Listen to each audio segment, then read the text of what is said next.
Allez, 19h31, bonsoir à toutes, bonsoir à tous. Ravi de vous retrouver pour donc, ce qui va peut-être devenir un rituel tous les lundis. Cette petite interview en début de soirée avec une joueuse de Ligue féminine de basket. La semaine dernière, pour la première interview, on avait reçu, vous vous en rappelez, Alix Duché, la meneuse du Bourges Basket. Et donc, on a eu cette petite demi-heure d'échange avec Alix. Et bien cette semaine, nous recevons Joanne Gomis dans quelques petits instants, la joueuse du ESBVA LM, pardon, du côté de Villeneuve-d'Ascq dans le nord, tout près de Lille.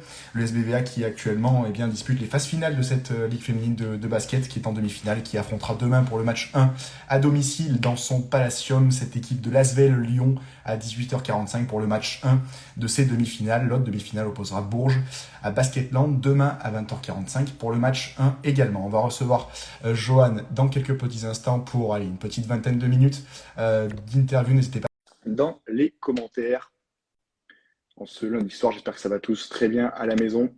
Et on reçoit Jo. Comment ça va? Salut Jo. Bonjour, ça va bien et toi?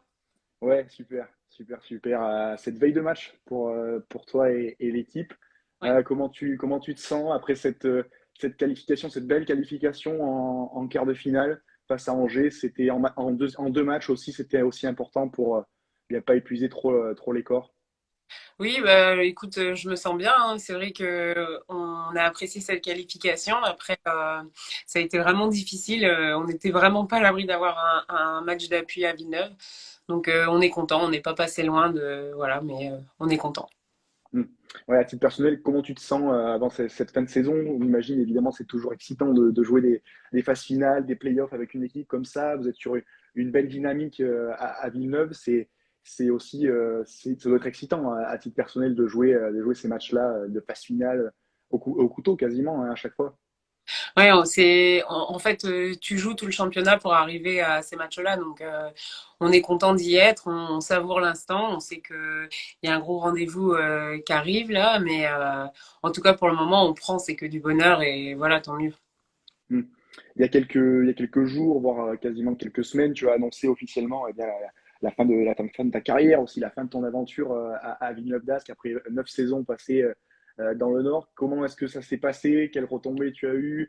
Quelques petits messages aussi peut-être des collègues, des amis dans le championnat? Ouais, j'ai reçu beaucoup d'amour. C'est vrai que c'était hyper touchant parce que des personnes que je connais très bien et des personnes que je connais beaucoup moi aussi m'ont témoigné beaucoup d'amour, beaucoup de respect pour ma carrière et je trouve que ça c'est des moments qu'il faut garder. Voilà, en tout cas, je me nourris de ces instants-là, de ces moments-là avec les gens et ça m'a énormément touchée. Ouais. Hmm. C'était un moment, j'imagine que tu redoutais aussi pas mal d'annoncer ça, même si c'est une idée qui était dans ton esprit depuis quelque temps, on l'imagine, mais c'est toujours ce cap aussi difficile à franchir pour aussi quand même réussir à continuer sur une fin de saison aussi, parce qu'il y avait quand même des objectifs pour Villeneuve qui continuent à être présents. Ouais, alors honnêtement, la décision d'arrêter cette année, elle a été prise il y a longtemps. Voilà, ça a été pris il y a un moment déjà. Donc ça n'a pas été pris juste avant le match d'Angers. Donc voilà, on l'a annoncé au match d'Angers. Je redoutais un petit peu ce moment-là parce que c'était aussi voilà être face à un choix que t'es maintenant obligé d'assumer. Tu peux plus te cacher quoi. Et après, j'ai à cœur de continuer, de jouer le plus longtemps possible. Enfin, tu vois, c'est aussi, comme je te dis, c'est toujours un petit peu un moteur quand même parce que tu sais que c'est la fin, mais t'as quand même pas envie d'arrêter, donc pourvu que ça C'est dure. ça. Ouais. Et puis c'est peut-être aussi très bien de pouvoir, j'allais dire finir, même pas, mais d'annoncer ça et d'avoir quand même un objectif qui est celui-là jusqu'à la fin. C'est pas net à la fin d'un match de fin de saison régulière où il y aurait par exemple pas eu de qualification. Ça Ouais. permet aussi de rajouter aussi quelque chose et de profiter encore plus des derniers matchs. Ouais, c'est ça. C'est en fait, on avait tout donné sur le championnat. On avait sur les derniers matchs de championnat, on avait vraiment beaucoup de matchs coup près. Et il fallait, voilà, on avait à cœur d'arriver, d'atteindre notre objectif et même de le sublimer au final, puisque l'objectif initial étant d'être dans les quatre premiers. On arrive à finir deuxième sur cette dernière journée de championnat et donc voilà, on avait vraiment envie d'atteindre cet objectif-là. Et une fois que ça a été atteint, ben voilà, on se projette sur autre chose et aujourd'hui on est voilà, on a tout un club, voilà, toute une équipe, plein de gens, tous les hurlants et tout le monde, enfin, que tu connais très bien toi aussi, qui sont là et qui nous poussent aussi pour les objectifs, ou en tout cas pour ce plus, ce bonus qu'on peut aller chercher, quoi, qu'on a été chercher déjà en quart, et voilà. On l'a vu notamment dans le dernier match de la phase régulière, hein, face à cette équipe de Basketland, le soutien du public qui a fait beaucoup aussi dans ces moments-là. C'est peut-être aussi quelque chose que tu retiens de tes 9 années passées à Villeneuve, mais aussi plus largement dans ta carrière, le soutien aussi du public qui est de plus en plus nombreux au fil des ans. Oui, c'est ça. Moi, je pense que j'ai été, je sais pas si on peut dire bien habituée ou mal habituée. En tout cas, j'ai fait une grande partie de ma carrière dans le Nord. Donc, moi, j'ai toujours eu beaucoup de supporters dans les salles. Et c'est vrai qu'à Villeneuve, ils ont quand même la palme parce que depuis 9 ans, j'ai une salle qui désemplit pas, quoi. Et c'est vrai que, et au contraire, même aujourd'hui, on a une salle, on a réussi pour le match de Basketland, notamment, à avoir une salle pleine, pleine, pleine. Aujourd'hui, la salle est plus belle, on a un super outil de travail qui est plus grand avec plus de sièges, et aujourd'hui on arrive quand même à la remplir pour des matchs, pour des affiches comme ça. Donc allez, c'est vraiment une chance. Moi, je sais que j'ai été bercée par ça tout au long de ma carrière. J'ai énormément de chance, et de finir avec les Hurlants, je trouve que c'est juste magique, quoi. Je le souhaite à tout le monde, franchement. Mm. Oui, puis ça va de pair aussi avec la plus grande médiatisation, aussi le plus grand intérêt porté au basket féminin, au fil des résultats aussi des parcours de l'équipe de France. Ça va aussi sûrement, enfin, c'est aussi lié à ça, hein. De plus en plus, on le voit aussi dans pas mal d'autres sports. C'est amené aussi à continuer au fur et à mesure. On sait qu'il y a de belles échéances, je pense notamment aux Jeux d'ici peu de temps. Ça peut aussi permettre d'encore plus booster ce qui est déjà un énorme élan. Il y a beaucoup de salles qui sont quasiment rempli à chaque match, de très belles ambiances un peu partout en France, donc ça promet pour la suite. Ouais, c'est ça. C'est vrai que les résultats que à l'international les filles de l'équipe de France font, voilà, créent aussi et suscitent de l'engouement auprès de personnes qui sont plutôt habituées au basket masculin ou au sport masculin en général. Et en fait, elles font du bruit, elles bousculent un peu les codes, et puis après, bah, c'est des retombées que nous on a, des retombées plus ou moins médiatiques qu'on a après dans nos clubs divers. Donc c'est juste top. C'est vrai que le basket français mérite une place de choix dans les médias, et ça commence à se concrétiser, et ça, c'est vraiment un plus, ouais. Mm.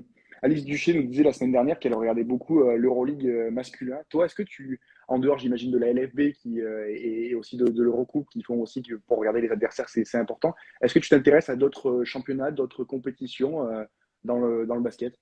Alors, moi, je regarde aussi l'Euroleague masculin. Ouais. Euh, voilà, je suis ça, et ensuite je suis aussi un petit peu les copines un peu partout. Donc dans leur championnat d'hiver, ça peut m'arriver de regarder la Ligue espagnole, ou même des matchs, enfin dans d'autres pays, quoi, en Grèce par exemple. Mais après, c'est vrai que j'aime bien regarder l'Euroleague masculin et la WNBA, voilà, dès que je peux, là en ce moment par exemple, mais surtout l'été, quoi. Mm. Faudra donner des tuyaux pour regarder le championnat en Grèce sur les peut-être pour regarder sur les matchs et tout ça, mais oui, Ouais, c'est non. on a une joueuse qui a joué ici à Villeneuve, c'était la Calcidou, qui est maintenant assistant coach à l'Olympiakos. Et donc, du coup, j'ai pu suivre ses matchs et ses finales. Et c'était important pour moi de regarder ça aussi. Ouais. Ouais. Mais Ouais, c'est sympa.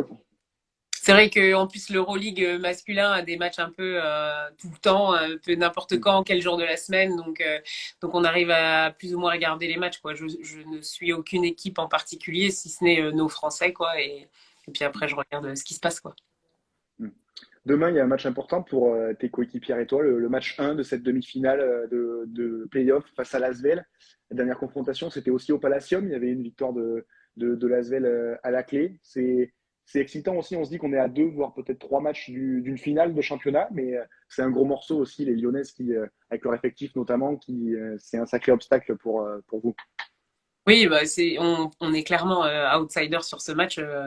Voilà. Après, on a notre coup à jouer en jouant à la maison, et c'est une équipe qu'on a perdu 2 fois dans le championnat. On a été perdre à Lyon, on a perdu chez nous avec un score finalement un peu sévère, alors que c'était une belle partie, je pense. Ouais. Méritait peut-être pas autant, mais bon, on a quand même perdu. On sait que Lyon, c'est une équipe avec énormément de talent, et avec des joueuses aujourd'hui qui ont un collectif qui s'affirme un peu plus, et qui ont retrouvé, enfin, on les a vus sur leur quart de finale à elles. Voilà, c'est une équipe qui est en forme. Ça m'a l'air d'être l'équipe en forme de ces playoffs. Donc voilà, il va falloir se méfier et sortir. Ouais, le meilleur match possible. Enfin, les meilleurs matchs possibles en l'occurrence pour la Exactement. série.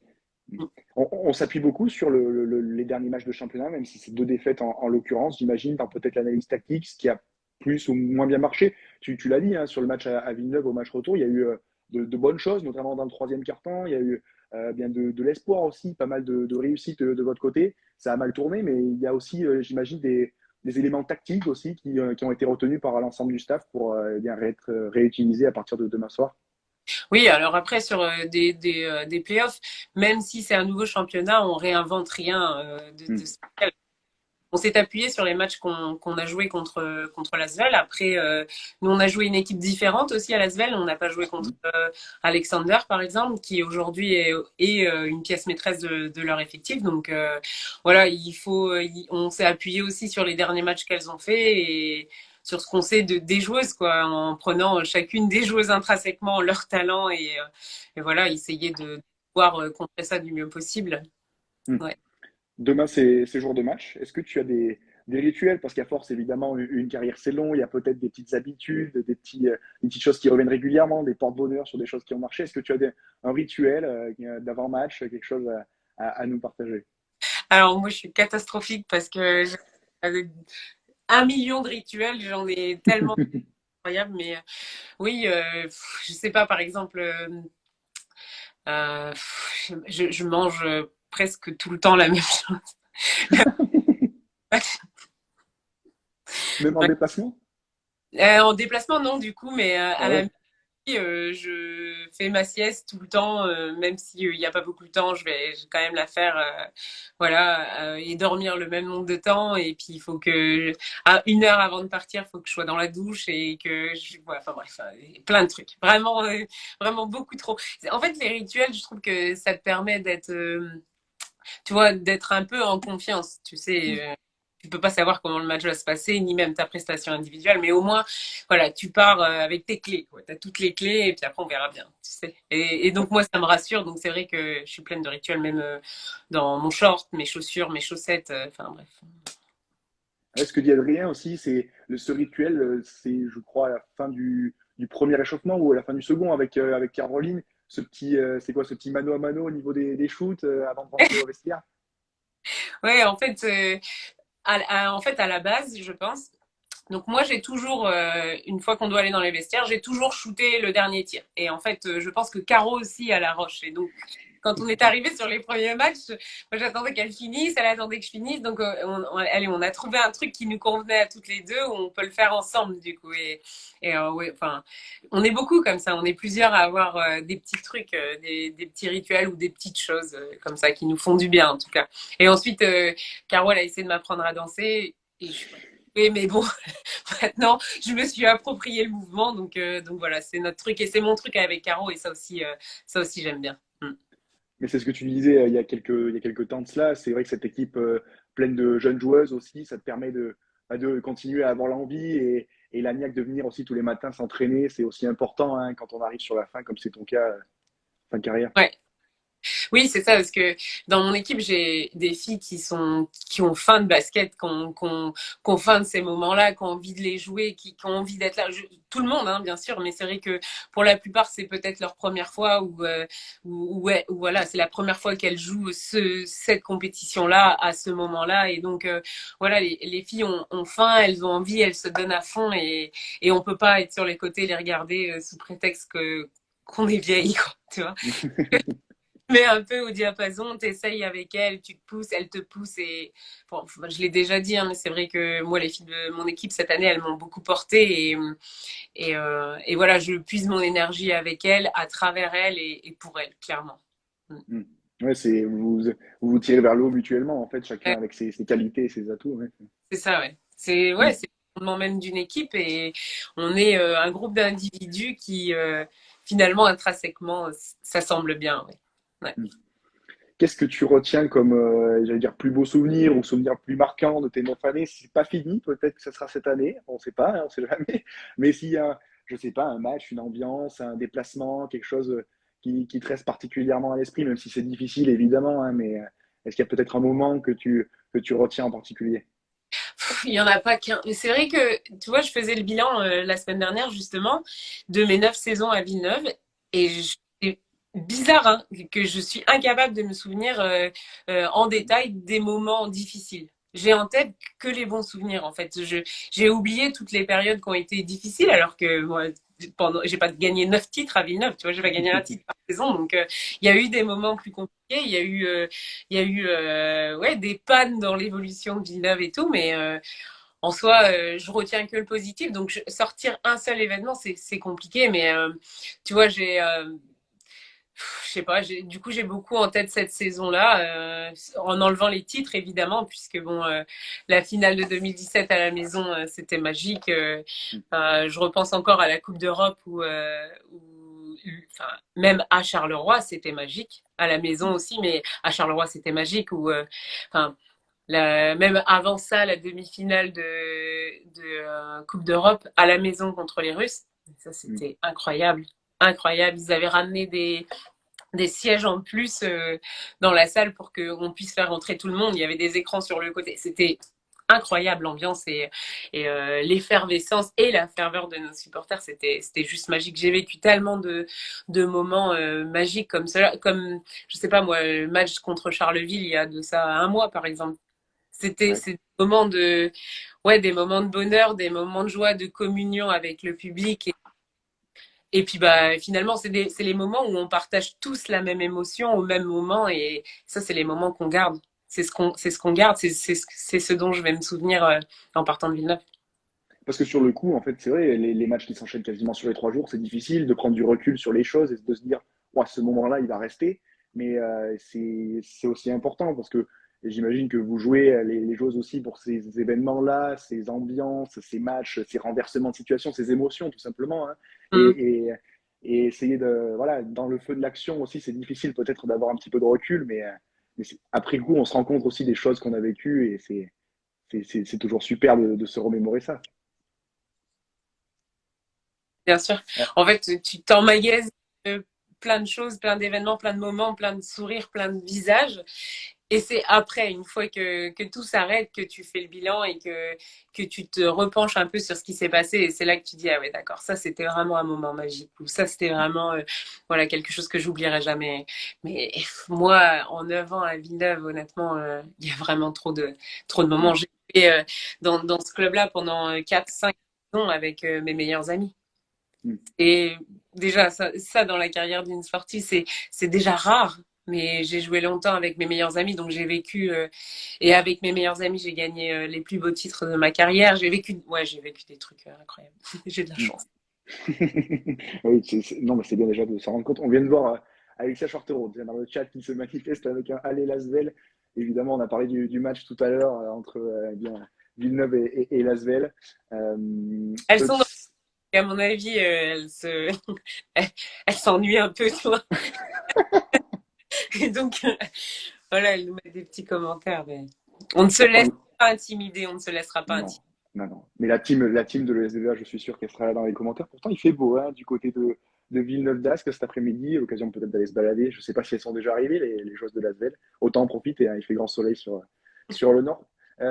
Si on revient aussi un petit peu sur ton aventure à Villeneuve, qu'est-ce qui a changé depuis ta première saison? On en parlait un peu tout à l'heure. J'imagine, dans tout ce qui est infrastructure, développement, attrait du championnat, il doit y avoir beaucoup de choses qui ont changé depuis que tu es arrivé il y a plusieurs années de cela maintenant. Oui, à Villeneuve, il y a beaucoup de choses qui ont changé. Après, enfin, oui, il y a des choses matérielles qui ont évolué. Il y a aussi les ambitions de l'équipe qu'on Mm. fait grandir. Euh, voilà, les attentes aussi des gens finalement ont aussi évolué avec ça va de pair finalement, tu vois, avec l'ambition. Mais moi, je retiens quand même toutes ces choses qui n'ont pas changé, quoi. En fait, c'est vrai on a un nouveau Palacium et le nouveau Palacium, je crois qu'il avait été décidé en 2014, je crois bien. Non, attends, je me trompe. Si 2014, je pense, quand on a gagné la Coupe d'Europe. Ouais. Et en fait, il voit le jour qu'en 2021, 20, Mm. 2000, ouais, voilà. Ouais, Et donc, ouais.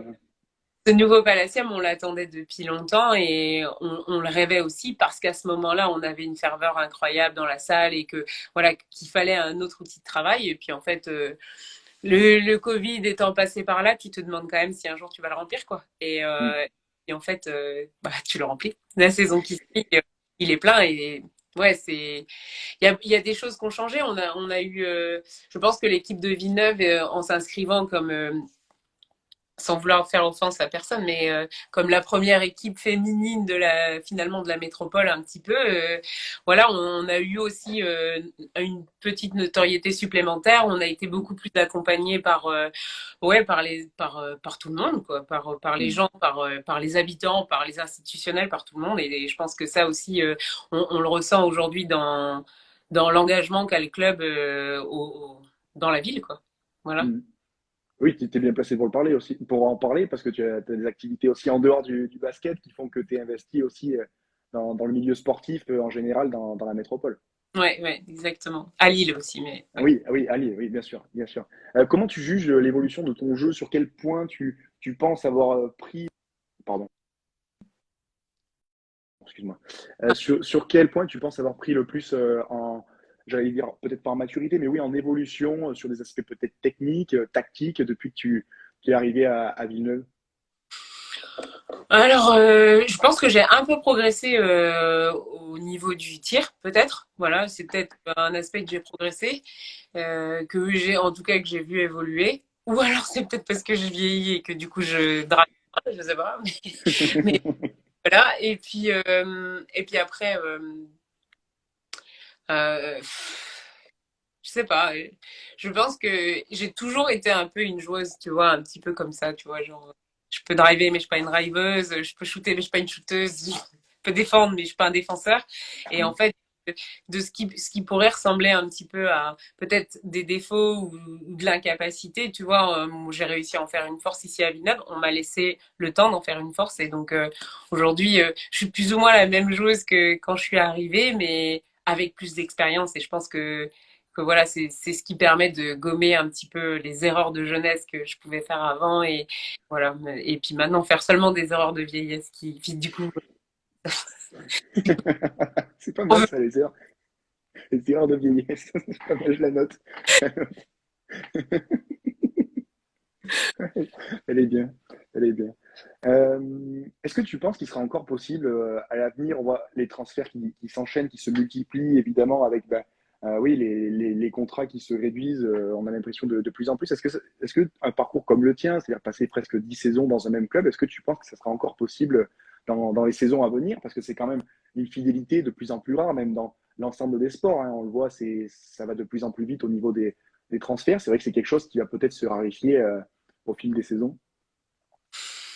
Ouais, je sais pas trop, je sais pas. Je pense que voilà, aujourd'hui, les basketteuses françaises, en tout cas, elles ont un boulevard un petit peu qui s'ouvre à elles parce que le basket français n'a plus besoin de se battre autant pour sa renommée. On sait qu'aujourd'hui en France, on produit de grandes joueuses et de très bonnes joueuses qui peuvent du coup aller facilement jouer à l'étranger et être compétitives dans tous les autres championnats. On sait aussi que notre championnat est très relevé, donc il est regardé et suivi par d'autres pays. Donc voilà, il y a peut-être à des moments donnés une attraction qui peut se faire pour d'autres pays. Donc est-ce qu'une basketteuse maintenant va rester 9 ans, 10 ans, ou je sais pas, Amel, je crois que ça fait 14 ans qu'elle est dans son club. Est-ce qu'il y a encore beaucoup de joueuses qui vont faire ça? Bah peut-être, mais je crois que je leur souhaiterais quand même d'aller voir ailleurs parce qu'elles ont le talent et le potentiel pour, tu vois. Mm.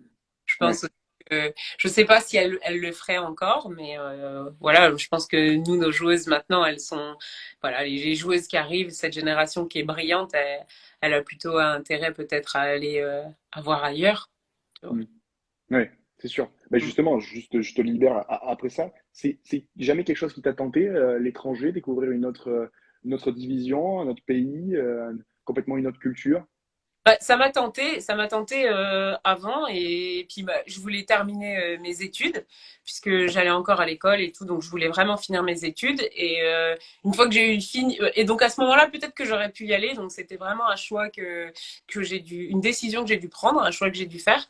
Et puis une fois que j'ai eu fini mes études, bah j'avais plus trop le choix d'aller à l'étranger, tu vois. Allez, j'avais plus d'offres non plus à l'étranger, j'avais peut-être plus le niveau d'aller à l'étranger, tu vois. Donc après je suis restée là, voilà. Je sais pas, c'est peut-être un. Après, je sais pas, peut-être qu'on peut toujours aller à l'étranger à n'importe quel moment, n'importe où au final. Mais moi, j'ai trouvé un club dans lequel j'étais bien et j'avais pas envie de partir. Je pense que pour Villeneuve et pour moi, à des moments, ils auraient peut-être dû prendre quelqu'un d'autre que moi et moi, j'aurais peut-être dû aller ailleurs justement. Et puis en fait, au final, on s'est entendu, on s'est aimé et on a voulu grandir ensemble et je suis restée quoi. Hmm. Voilà. Ok, ok, ok. Bah, écoute, merci beaucoup, Joanne, d'avoir passé ces 25 minutes avec nous. Juste, qu'est-ce qu'on peut te souhaiter? Qu'est-ce qu'on peut te souhaiter pour la suite? J'imagine à très court terme, eh bien, des résultats sportifs positifs, et puis peut-être à plus long terme, voilà, une reconversion réussie, et puis une suite de parcours aussi, ouais, des plus réussis pour toi. Ouais, voilà. Par exemple, si les filles d'Asvel sont parties du live, euh, par exemple, tu vois, ce serait cool. J'imagine. Bon, en tout cas, on va suivre ça. On va suivre ça. Je suis sûr qu'il y aura beaucoup, beaucoup de Lillois, mais de Villeneuvois et aussi de Nordistes demain soir au Palacium pour vous soutenir. Vous en avez besoin. On l'a vu aussi sur le match de Basketland et aussi contre Angers. Ça fait la différence aussi, un public. On en a besoin, ouais. Ouais. Eh bien, on va suivre ça. Merci beaucoup, Jo, d'avoir passé cette petite demi-heure avec nous. Et Avec puis, on plaisir. te souhaite plein de réussite. Et puis, déjà demain pour le match. Et puis, à suite en plus long terme. Merci Ouais, beaucoup, Jo. Bonne soirée. salut, salut. Salut. Allez, voilà, cette interview avec Jo Gomis, cette petite demi-heure avec la capitaine de l'équipe de Villeneuve d'Ascq, l'ESBVA LM dans le Nord. Merci à toutes et à tous pour votre activité, pour vos nombreuses questions. Vous avez pas mal suivi, je vous en remercie. N'hésitez pas à partager ce live si vous a plu. Voilà, peut-être après Alix Buchy la semaine dernière, Jo Gomis cette semaine, Bourges, puis l'ESBVA. Voilà, peut-être lundi prochain pour une prochaine invitée et eux, donc dans cette case du lundi soir, autour de 19h, 19h30 pour une petite demi-heure d'interview, d'échange, voilà, avec eh bien, notre invité du soir. Merci à toutes et à tous de nous avoir suivis. Oui, je vous le répète, n'hésitez pas à partager ce live autour de vous si ça vous a plu. Et puis, bonne soirée à tous. Bon match à ceux demain qui seront du côté de l'ESBVA, mais aussi eh bien, du côté de Bourges pour suivre ces matchs 1 des demi-finales, donc entre le SBVA et Lyon, et puis de l'autre côté, Basketland et Bourges. Merci de nous avoir suivis. Je vous souhaite une bonne soirée. Et puis, peut-être d'ici là, on aura l'occasion de se revoir par story interposée. Sinon, à lundi prochain pour une prochaine interview. Salut!